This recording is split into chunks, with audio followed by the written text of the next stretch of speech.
Hello all, welcome to our TeamLease webinar. In this episode, we have come up with an interesting topic, uh, compliance, the line of control in HR. So the topic is itself is interesting, isn't it? In order to have conversation with us, we have two of the industry experts, Ms. Sophia Almeida, GM HR, Industry Relations and Compliance of Titagarh Vegan, and we have Ms. Malini Chatterjee, VP HR, Vicat India, for Bharti Siemens Group, along with us. And maybe without a time delay, we'll get on to the discussion. Okay, as a first step, maybe we will request our chief guest to give a detailed self-introduction. Maybe then we'll actually get on to the webinar discussion points. Maybe Miss Sophia, you can actually start. Okay, so good morning, everyone. This is Sophia Almeida, who has seen more than 2 decades of stint into hardcore IT as an HR with different gamuts and verticals, and then in the last few years have been into academic advising and a freelancer where I have done green and brown both field projects and also recent startup known as Factum for a fintech startup for the ex CIO of Barclays. So overall, 32 years plus of experience with triple masters into commerce, philosophy, and HR. Worked with around 8+ organizations, which were all into IT, and this is my first stint into manufacturing as a full-fledged role. And importantly, pertaining to this topic, understanding the real compliance world into a manufacturing world vis-a-vis, hardcore manpower or human resource world. So this topic itself is a good excitement and enlightening for me to go forward to. Thank you, Miss Sophia. Miss Malini. Hello, everyone. I'm Malini, and I'm coming with 25+ years of experience purely into manufacturing sector. Basically, I'm a mechanical engineer. Started my career way back in 1996 with Tata Steel, and then it went on to Vedanta with ArcelorMittal, and then Mylan, Aptar, and now it's Vika. So I've started my career as a graduate engineer trainee, then did my master's from XLRI, and now I'm a PhD scholar from IIM Shillong. So, of course, HR compliance is one of my key core areas and my topic of excellence. And we HRs need to adhere to the compliance to make this world a better place to live in. Beautiful. Thank you. Thank you, Ms. Malini. In fact, I can't ask for more better industry experts than you both. Compliance, predominantly when it is actually catering to the manufacturing compliance, I know what kind of things are being looked upon. Great to have both of you today. And just to give a short introduction about myself, Subburathinam, you can call me Subbu. I'm the Chief Strategy Officer and also the Business Head for Manufacturing, Telecom and Technology from the TeamLease General Staffing Division. Great. I think with this, we'll actually get on to the conversation part. Compliance. See, today, before we get on to that, there are some interesting things, right? So today, India has actually overtaken UK and become the fifth largest economy. Now, having said that, the per capita income of individuals, we are still lagging much way below in the list of countries list. Now, this is also correlated to the kind of organizations that we have in the country and scattered to the specific point of ease of doing business. Because this you have 3 E's, that's what we call employment, employability, and ease of doing business. Employment is all about employment, core employment, staffing, etc. Employability is all about skilling ourselves. Ease of doing business is okay with what kind of an environment we have, what kind of a borderline that we can actually adhere to, and how an organization can operate. And that's exactly where the compliance actually comes in. Some of the statistics are very interesting. See, if an organization has to actually get enrolled into our country, or maybe the starting stage, there are more than about 70+ filings that has to be done. There are 750 compliances when it's getting into a smaller organization. The moment when it is actually getting into a medium-sized operations organization, it has to file about approximately 5,500. It has to adhere to 5,500 compliances. Now, this is a summary of just at the starting stage and when it is getting operational. To sum up, there is an interesting statistics. We have 1,536 acts, the legal acts bounding us, 69,000 compliances to be adhered, and overall of 5,500 filings to be done. With so much of compliances, maybe my first question to Sophia, uh, just curious to know, maybe when we have so much of things, what kind of compliances that we have in our country? Maybe from your experience, and what are the things that we are experiencing? Maybe your thoughts onto it, and maybe some updates on that, Sophia. Sure. So I think to begin with, what I have understood of late is that, the Indian Constitution, a friend of mine, she's recently doing a PhD, almost finished on the constitutions of different countries in the world. And she said that India has the world's best constitution to, line up with. And if we adhere to even 30% of it, will be a beautiful place to dwell with.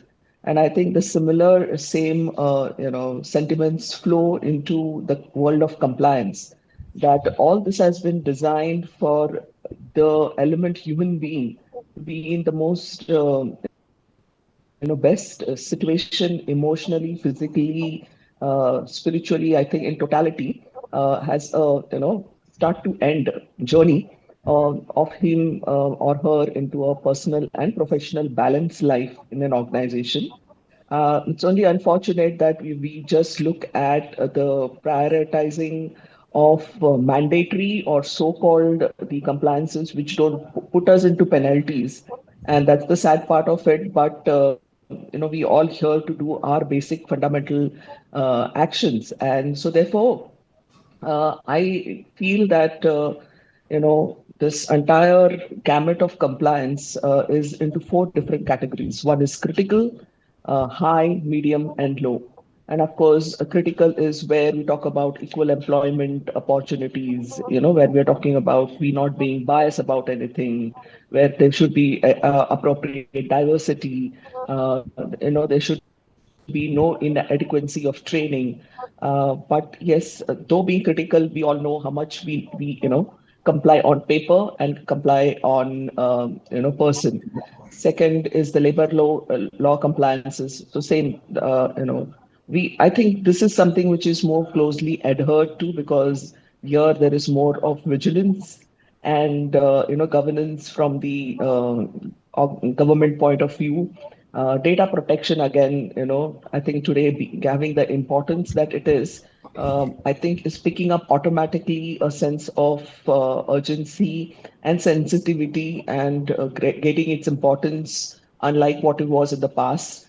And of course, legal compliances was always there, especially into the anti-discrimination of laws and the complexities around it. Ethical compliances, I would again say, is more in terms of the adherence to the policy, mostly from an harassment, balancing ethical standards, and with the business goal, especially, and workplace safety compliance. This again is a very high end when we are talking about more from a manufacturing world of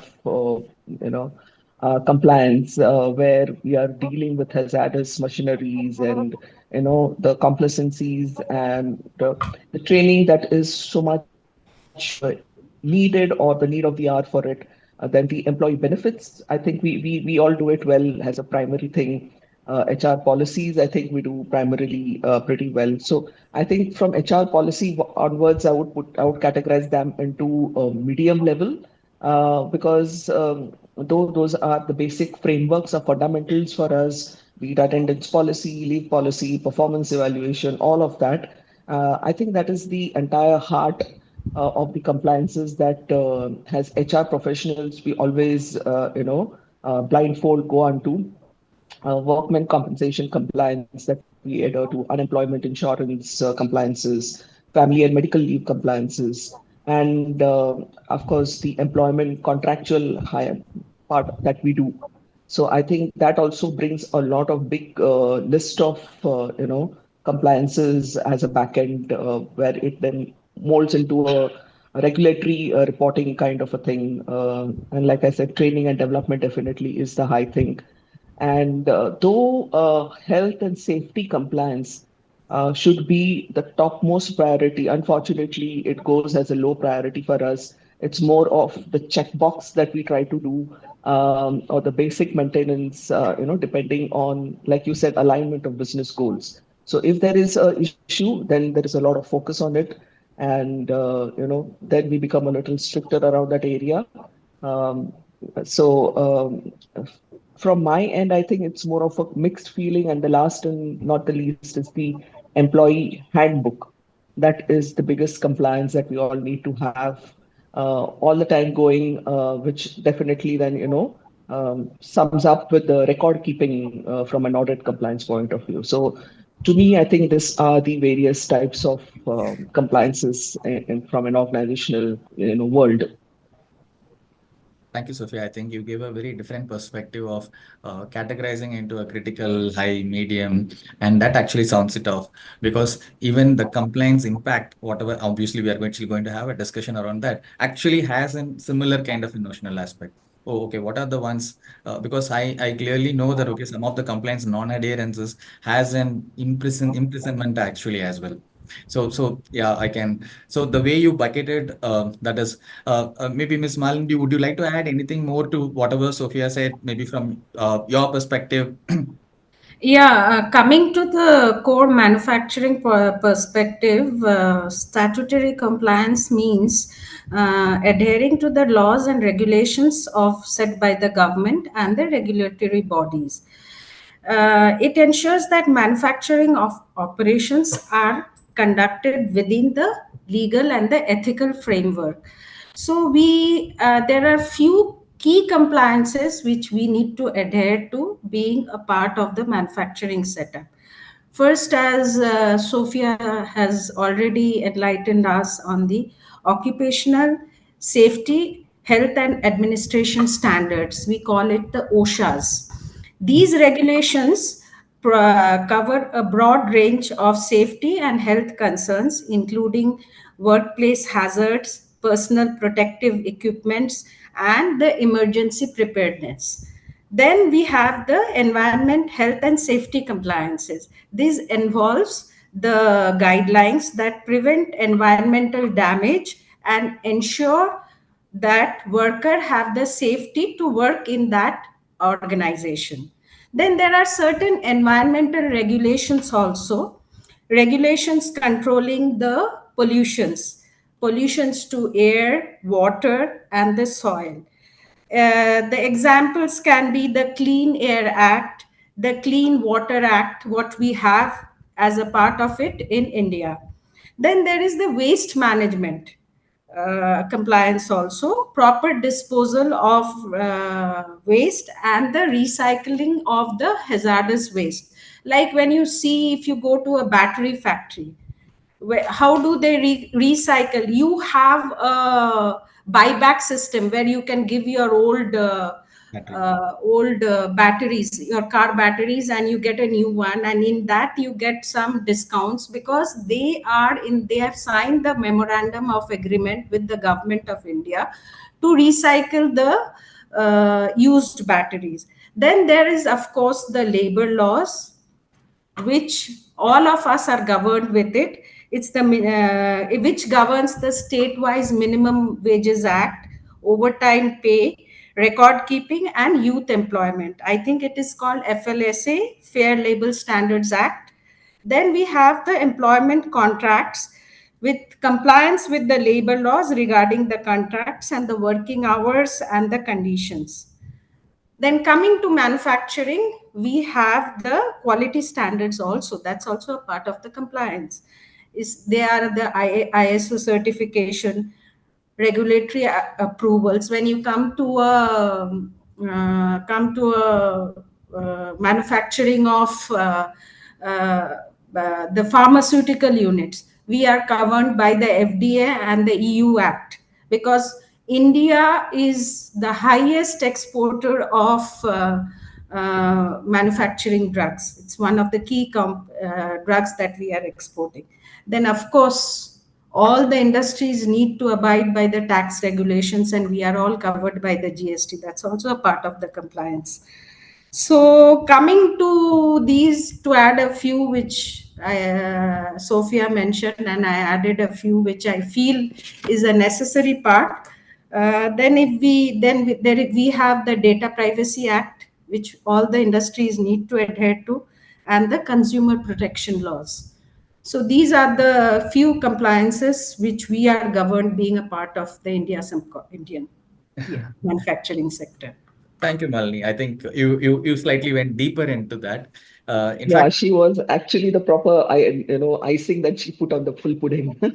yeah, because I'm just when you were actually talking, I was just trying to actually bucket the overall types. Okay, so I can actually sum it up like, okay, one, we spoke about the labor compliances, what all are there, the environment and health and safety, what has actually Oshas. yeah, OSHA's, you touched upon it, and then in fact you touched upon the finance and taxation part as well, because obviously that is also in a compliance, because people think that, okay, from a manufacturing domain, oh yeah, anything that you put up a safety board is a compliance, anything that you do on labor welfare is a compliance. So yeah, taxation is also important thing. Some of the stuff, the DPDP Act of which is actually comes under the IT side, that's also Yeah. a compliance for all of us. Like one of our BU senior guy, he very sarcastically some weeks ago said, "Corporate में बैठ के आप क्या compliance करोगे?" So, Yeah, Irony of the fate is, Sophia. Even people in the plant, they think, "What are we doing?" I yeah. mean, right. it's really sometimes that we have to put more effort so to see that the manufacturing units are performing on the ground properly. Yeah.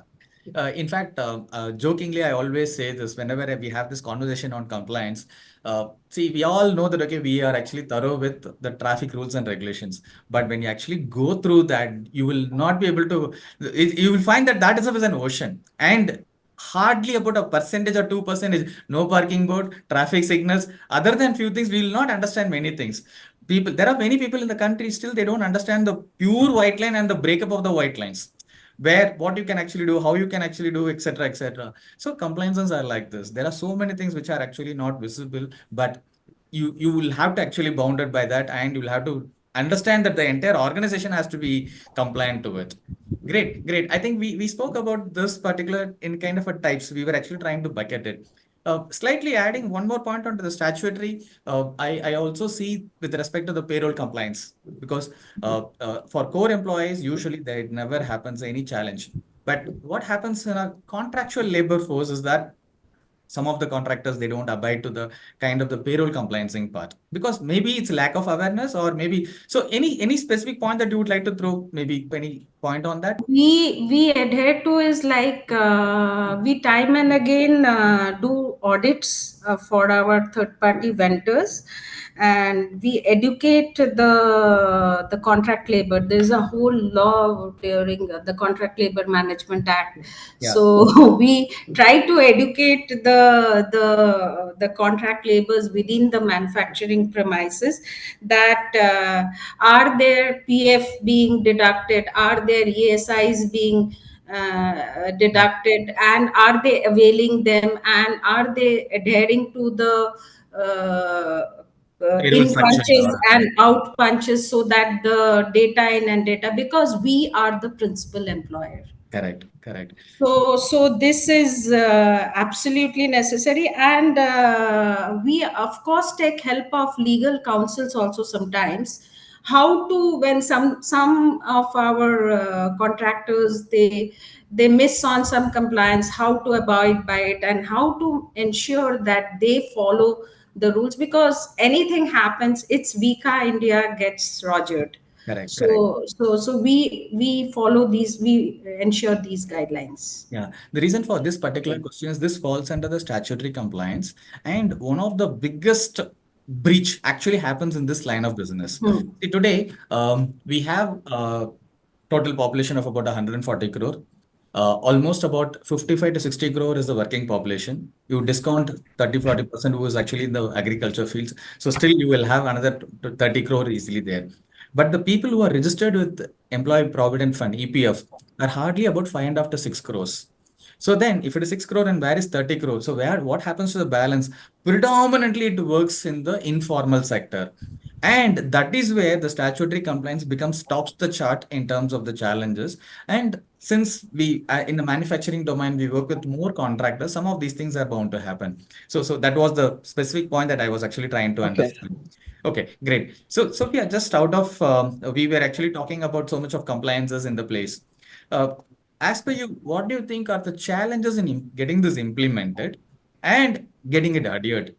So maybe if you can actually throw more lights on there, it will be really good.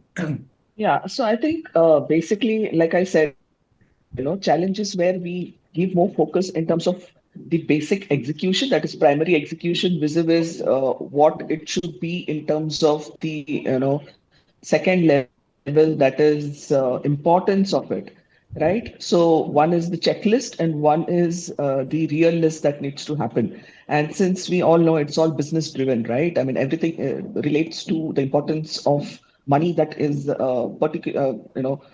in link with the budgeting, which is driven, I think, predominantly into manufacturing world through the business. So wherein there is a lot of challenge that is, when we get limited resources to look into these aspects. So it's like, this piece is done, okay, fair enough. Complexity of regulations also that are there, like, the changing laws that are there, the multiple jurisdictions that are there, how well versed we are or keep ourselves abreast to, ensure that, we are in compliance. So, and the most important is the employee resistance to change, new policies, procedures, to abide by it itself, to create that awareness itself is along, like basic safety compliance that you need to follow. So even the corporate people, I mean, the functional department, when they have to be at the plant, when there are people telling us, follow this or this mandatory training that it has to be done, and they will, like, have that complete rigidity to get into it. So um, that opening the minds of people has to, this is health safety in totality, I think always is something that takes a second thing. Limited training and awareness, like I said, like, be it the participation of concurrence from the managers or even employees for that matter, and balancing the compliance within the business needs. I think the flexibility, the innovation, I think that takes a lot of challenge. The ground challenge is limited access to training and development programs of production staff, high employee turnover rates, making compliance, training challenging, and difficulty in implementing and monitoring the compliances in a 24/7 production environment. I think, sometimes there is focus, sometimes, there is leniency that comes, and I think, those are the times when some mm, unforeseen circumstances hit, and then the whole pyramid is, into a question mark when we are doing it. So I feel the mitigation will be when we partner very well with external training providers, where, for example, we have dependency on TeamLease to ensure that, our entire dashboard is managed by TeamLease. Daily there are pop-ups that come to us, has, part of compliance, part of changes, what is pending, this is the upcoming thing that you need to focus on. So it helps us then to be on track while we are doing the other mandatory activities also, has the primary function. So keeping us glued to this activity, which is more focused, because unfortunately, like I said, it's like one resource, okay, take care, do the basics types. And then having a proper compliance program for the new hires, and also monitoring it from the audits and feedback point of view, I think is the major challenges that we see on the ground. I think again you have detailed it in a very detailed, extensive manner. It's not only about actually uh, with respect to the understanding of the thing, but implementing has a definite cost. because even, for example, a resource that has to be actually put in, again, that's add cost to the organization. In fact, Correct. more than the product, at times, some of these costs are the ones which actually adds up. So there is a saying in within the government, if you actually see the police department, again, let's come back to the same example of the traffic police. A traffic signal, we know that, okay, this is what it is. But to establish a traffic signal in a four-corner junction, it costs about 20 to 25 lakhs. So that cost is state government cost. So, but we know this is to actually avoid accidents which can happen in a same way for our organization. While our core business is actually in terms of production or manufacturing or whatever it is, the adherence cost is actually kind of that is getting added. Now, Malini, I have an interesting question. We are actually talking about adherence to compliances, and then we have now slowly come to the cost of compliances as well. Your thoughts onto it, Malini? What is the cost of actually this adhering to these compliances? Yeah, it's a very funny state of affairs. Like you were talking about the traffic signal. So today, while coming to office, a small incident occurred. So you told the cost of setting up the traffic signal light is 20 to 25 lakhs. And whilst I'm in Hyderabad, the TSRTC, the government buses were not obeying to the traffic rules. And there was a red light, and I was standing in the opposite direction where I had to go. There was a green signal, I had to cross. But from the opposite side, the buses were, because there was not a policeman. So Indian thought process is such that we require policing always. Yeah. Even there are rules, there are regulations, there are processes set in place. So there are some direct costs involved, some indirect costs involved. So let me just talk about the direct cost that is involved in adhering to the compliances, talking about typically the manufacturing sector. See, the direct costs can be the compliance audits and inspections. Okay, so when you have to hire an external auditor, you have to pay the auditor's bill and whatever it is, and that includes a cost, the travel cost, bringing him there, doing the audit, and if you are gearing up with your internal auditors, you have to have a train the trainer session and grow some change agents within the organization, that they will act as your ears and eyes within the process is going okay or not. Then on training and development, the more and more, like Imelda already spoke about it, these are the hidden costs. The training and development needs to be inculcated so that people are glued, they understand the efficacy of compliances. Then to adhere to compliance, you have to have a proper documentation and record keeping, like what she was telling, TeamLease is doing the dashboard. So we are in the process of bringing in Darwin box or SAP success factors, where we can have the proper dashboards in place. Then there are some operational costs also. These are all direct costs also. Operational costs, like you need to have some process adjustments in place if you need to comply with the rules and regulations of the land. Then there are some environmental controls which I have already spoken to. You need to adhere to the environmental controls also. Me being from a chemical industry, cement manufacturing is a chemical industry. So we need to adhere to the environmental controls. Then, of course, to comply 100%, to be listed to some other foreign countries and all, because Vicat Global is listed in France. So we need to adhere to those compliances also. There are legal and consulting fees, and they can grow, they can be in huge numbers, the consulting fees. And of course, we need to adhere to the insurance cost, the company insurance cost, the life covers, the factory insurance, everything, the term life, everything, the board of directors, everybody needs to be covered with the insurance cost. And of course, the certification cost, to need to be adhered to that, there are certain, these are all the direct costs. Then if you're not adhering to compliances, there are some indirect costs also. Yeah. So that's a huge list. So the non-compliance adhering means the legal cost you have to, if there is a case, there is a penalty, you need to adhere to that cost. There will be operations disruptions that goes in magnitude. So that is a big cost involved, and the loss of face in the market.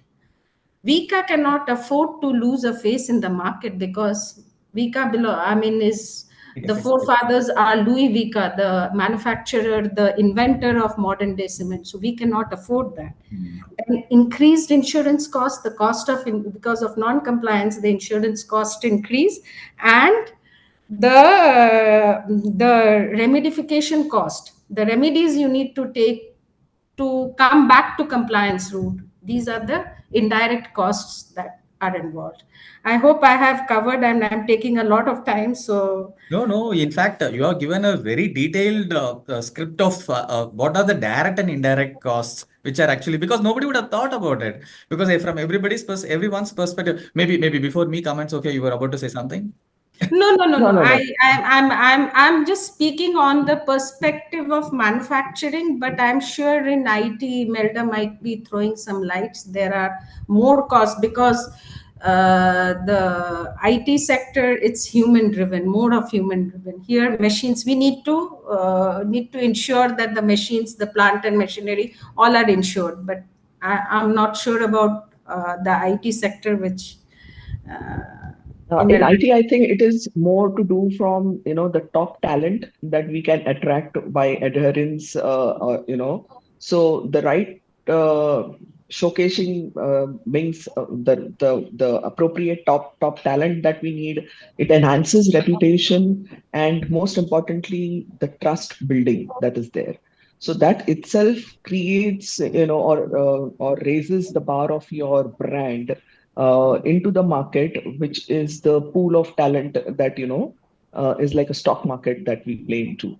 So there it is more of how comfortable or how privileged the employee feels into the environment of compliance, and which is not foreseen more of a statutory, but it is seen more of a comfort compliance or employee compliance. Because when I was my previous stint, I was with Semcorp. It's into manufacturing of thermal and renewable power, and I was reporting to the global CHRO. So Semcorp was present into many countries. So what we were made to adhere to is the and it was a shared service center kind of it in India, because we were having all the, so we were having all the data, and we were taking care of the data. So we had a lot of risk control and mitigation measures in place. So we need to adhere to the laws of land of Singapore, India, wherever Semcorp was operating into. So Great. I think now we are slowly covering the entire gamut of industry-wise, what kind of yeah. compliances are there, and then what is the cost of non-adherence, and so it's that's what this is known to very limited people. The more, for example, few years back, not few years back, almost about a decade back, when I was working in a manufacturing company, I was just taking 4 steps. That's the from the ground level, there are only 4 steps, and it was so comfortable. But then I was asked to hold the rails, which was there. So I said, "What happened? It's only 4 steps. That's okay. I'm okay." No, there is something called as a occupational safety hazard rule, which is there. When there is a steps, you are supposed to actually hold on to the rails while actually climbing up, though there are only 4 steps. So some of these things are not known. So it is like, and there is an investment that has been made to actually make that rails, because that's actually mandated in order to actually prevent any kind of accidental ones. Great, superb. In So fact, to add to this, I can just give an example, yes, because the business continuity plan also is part of it, has a compliance to a certain extent, right? yeah, So yeah, the risk that is every time we have to do the frisking of the systems from a risk point of view. So Yeah. even if it was, a smallest, like say, picnic or an evening that someone has to go.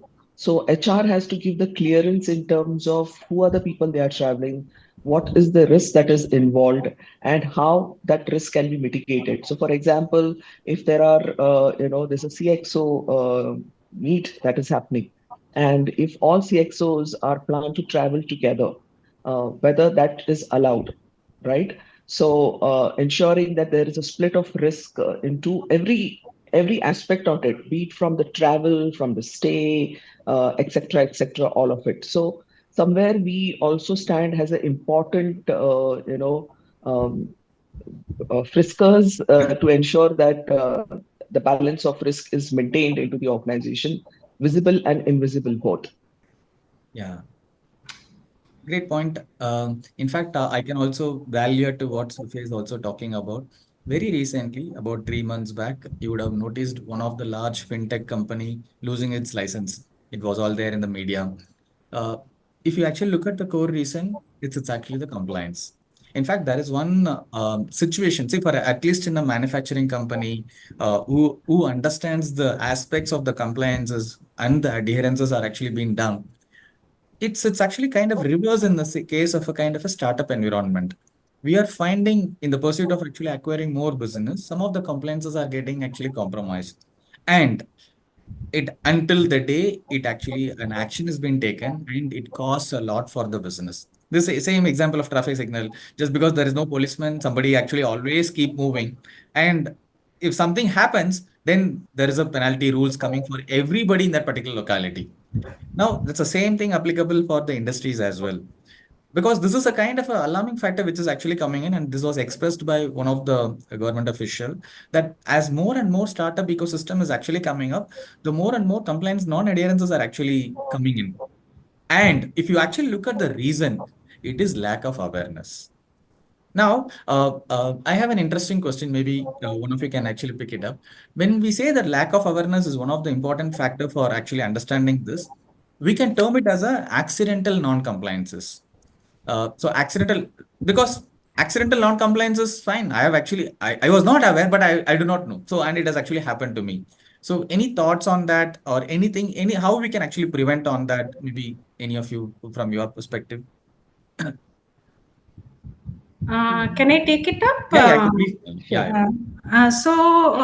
We can say that enforcing, I would talk about HR compliance since I belong, there are many Mhm. finance in an organization involves ensuring all human resource practices adhere to the relevant laws and regulations. Okay, so there are some best practices which we have where we can achieve an effective HR compliances. Like we need to have clear cut policies and procedures developed. So these are the things like Sophia has already spoken about the handbook. So we can have a policy handbook made and given to all the employees, as well as for the contract employees. We can the contractors need to sign those laws and regulations while the contract is given to them, so they need to adhere to that. And the HR of the system, the manufacturing system, needs to be himself or herself continuously updated if there is any changes, and they need to update the handbook time and again. And clear cut communication is the key to compliance. So wherever you are having the town hall meeting or the CEO's meeting, or the plant head of the plants are taking the meeting, so there can be a slot wherein the HR comes in and takes a moment, 10 minutes, 15 minutes, where you can just communicate these are the compliances which we need to adhere to. Like now we have started again a training program. Like every year we have the posh laws, that's also a part of the compliance which we adhere to. And we submit the returns. returns for the posh. And not only both the plants and the corporate office, even the site offices where the marketing, the team of 10 or more are sitting, the posh is applicable there also. When I was first taking the training, the posh, I'm a certified posh trainer. When I was taking the training, he said it's only for the ladies. No, the posh training is for all the employees. All the employees, they need to, and even your contract laborers, they need to adhere to the posh laws. And there has to be proper communication on the posh laws or any compliance laws on the with the language of the land. Suppose my plant is in Andhra Pradesh or my plant is in Karnataka, that has to be displayed in the local language. Then these are the training programs, and then record keeping and documentation, which is again mandatory. I have already spoken. And the best way to ensure it is regular audits and reviews. That's mandatory, because at your place you need to ensure that the system is running. It's not the person driven, like the policeman adhering to the law. It should not be like that. The system has to be put in place where we follow the process without fail, and that can only be done through regular reviews.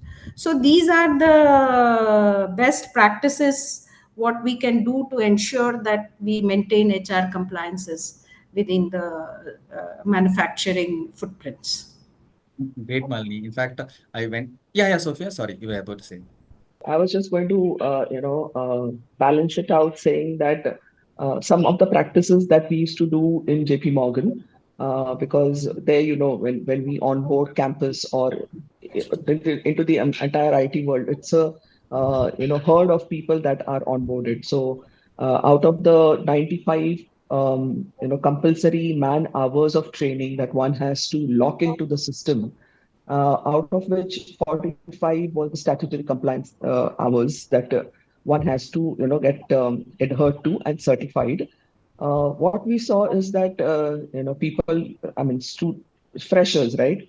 They would get into all kind of permutation and combination to ensure that there is a completion for the name of it.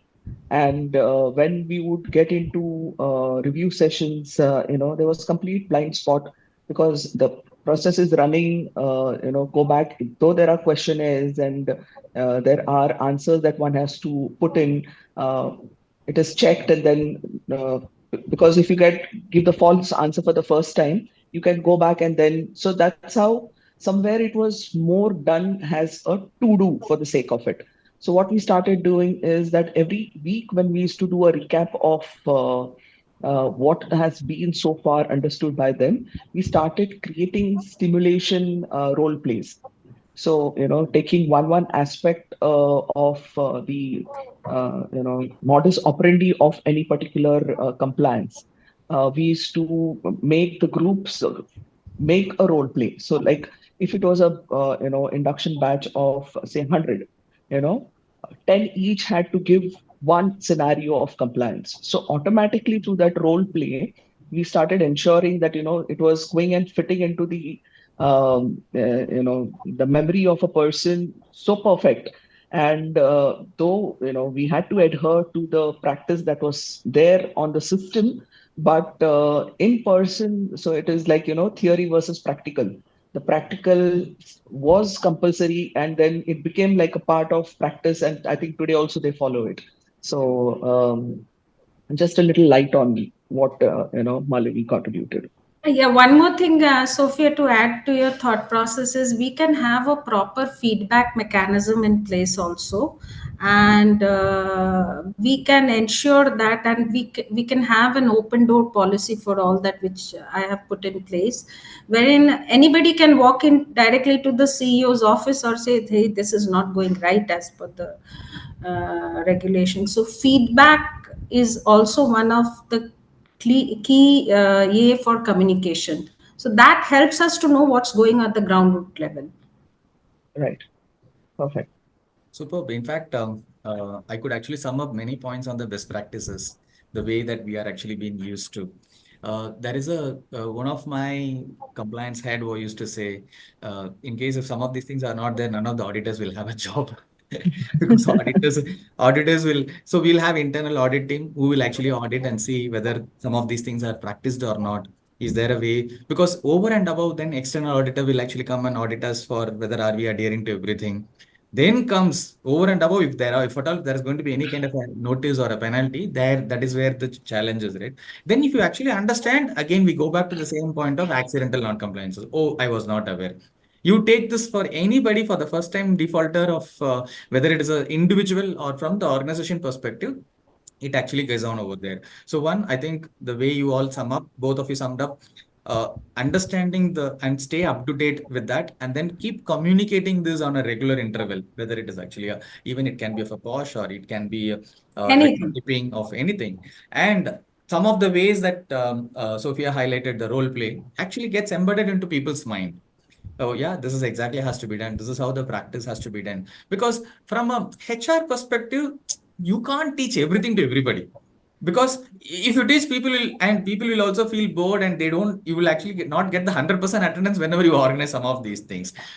But they don't understand the kind of impact it can make in future, because by adhering to compliances and people understanding it, as an organization, we succeed together. Because when an organization completes 1 year and we have actually succeeded everything without any notice, there is so much of effort that has actually gone from the HR side to actually make this happen. So that's a great recommendations as consideration of the best practices from both of you. One last question. What would be your advice for, see, today there are a lot of companies, we are already established over there. A lot of organizations are actually moving from smaller level to the medium level and medium level to the larger manufacturing unit level.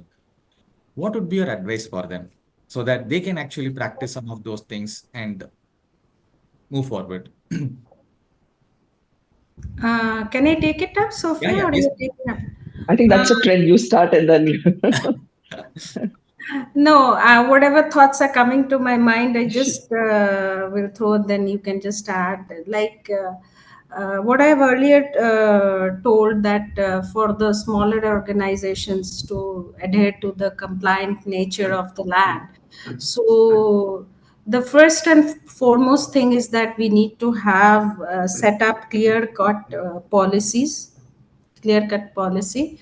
Then the employee handbook, which is mandatory, which I have Sophia has already emphasized. Then we need to invest in training and education of the employees, education to the employees as to what being compliant means. It's for their own good. We need to invest on the trainings that percolates the nature of being compliant and what it happens to them as the employees. That is mandatory. Then using affordable technology solutions, like what you give the team leads, we are planning to come up with Darwin box, or it can be anything, technology solutions where you get your data updated, and a process of document management like ISO or whatever it is, because to sell a product in the market also you need to be ISO compliant. So then regular reviews, regular small audit checks, and if a policy is quite stringent, we can simplify the process policy and make a course correction, and but still be adhering uh, to the compliances. And the best thing that can happen is foster a culture of being compliant, and that can be a top down approach, not a bottom up approach. So if we see the CEO of the organization or the chief compliance officer of the organization is himself compliance, I'm more than sure the employees also will follow the suit. So these are the few thoughts that has come into my mind. Sophia, if you can add some more. Definitely. So I think, yes, I'll be echoing the same thing from a different perspective, that, if we, most importantly, HR needs to collaborate. It's only through them when it comes. They are the oxygen supply, canister. We hold it, but when the speedometer is managed by them, automatically, there is sense of urgency and importance that comes as a creation. And most importantly, when you're going from a small or a mid segment, like when you're on your growth phase, what helps you is the right technology. So today in the market, I think we have so many tools, that is HRIMS, softwares that are coming. So one has to definitely glue or get attached, aligned to at least one tool that will help them to set the framework. Because during examination, we have so many books to refer to, so much vast syllabus, but ultimately we always depend on that one guide that is given to us, or a ready reckoner. Correct. So this tool stands as a ready reckoner, which always will keep guiding us in the right direction. Because I think they pay a lot of there is, because there are subject matter experts sitting. For example, I will just talk about Avicom portal. Though I'm not supposed to be branding a product, but definitely today, the dependency that we have on the Avicom portal, it is not just to be blindfold, but it is also a level of trust and assurance that we have. And there are many a times where I go and try to do the basics, but through that, I also try to deep dive and see what are the other parameters that are there, which we can think of upward building. So, tool is something that will definitely, in a larger scale, help an organization to grow. So investing there is the key, at whatever, it depends on whatever level it is. And to conduct a cost benefit analysis into the HR technology, what is the kind of investment that we have to do. And most importantly, today, to understand all this, because people are now so used to the AI world, right?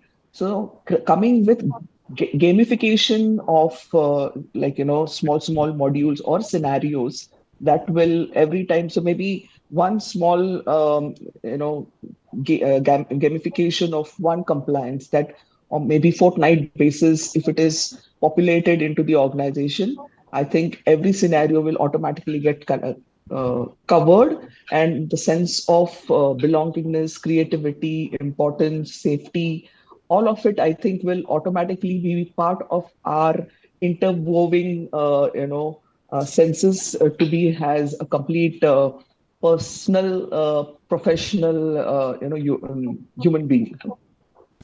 Yeah, one more small thing to add to it is like the industries can become a part of the association, the industry association, where time to time they keep them updated on the rules and regulations that are changing, the Factories Act and whatever act we need to adhere to. So that's again a small platform where the smaller organizations, they need to be a part of the association, so that they are informed about the changes, what is happening in the industry, and then they can have the compliances according to that. Yeah, I think that will build the fraternity and their Yeah, footprint into the fraternity also. yeah, Because yeah. what is happening in the market, I think, the portal every day gives me one insight. So if I just spend 5 minutes to read, that itself is giving me building a perpetual consecutive knowledge enhancement on a daily basis. Therefore, I said emphasis on the technology, because there it's already doing. But of course, a good point that, if we are part of such forums, our footprint of outlook is there, and maybe we may become in the inspiration to the still smaller organizations who can look upon us and want to have the motivation to be there. Absolutely. Great. I think looks like okay, we have reserved the best for the last because this particular conversation sums up everything, but also gives a best practices and also a recommendation for somebody who is actually looking at a plus. Because, like as Malini suggested, the policies, the handbooks, the way you are actually scheduling the trainings and then keeping them awareness. And then the technology platform, Sophia, which you actually touched upon it, and then Malini, you also value added there. That's becoming critical because today everything is actually now getting into a tech-based assistance. Uh, uh, Gone were the days when a mechanical engineer or civil engineer were using only mechanical civic part of it. No, today even that mechanical engineer or civil engineer is using a lot of tech-related platform for them to enhance. Now the same thing is coming towards in compliance as well, because instead of actually putting up say 20s and 50s of people to actually manage multiple things, how technology can be used to assist. And I think you spoke well about that. I think that is something which every startup or every an ecosystem which actually coming up and getting into a bigger one, if they practice, I think it will be a bigger one. And as I always say, the topic is vast. Compliance is actually an ocean. I think in the limited 1 hour, whatever that we could able to discuss, I think it came out to be an excellent session. Thanks a lot, Sophia and Malini, for sharing your insights. It's been a great session. We look forward to engage with you in our future events as well. Thank you so much, Sophia. Thank you Thank so you. It much. was nice, interaction, and thank you, Malini, for giving us the actual manufacturing insights. As you are the hardcore veteran from that domain, so it was nice collaborating with you. Thank you so much, Subbu, and thank you so much, Amanda, to know a lot about IT and all, which I am novice in that matter. But definitely, it was a very enriching experience for me.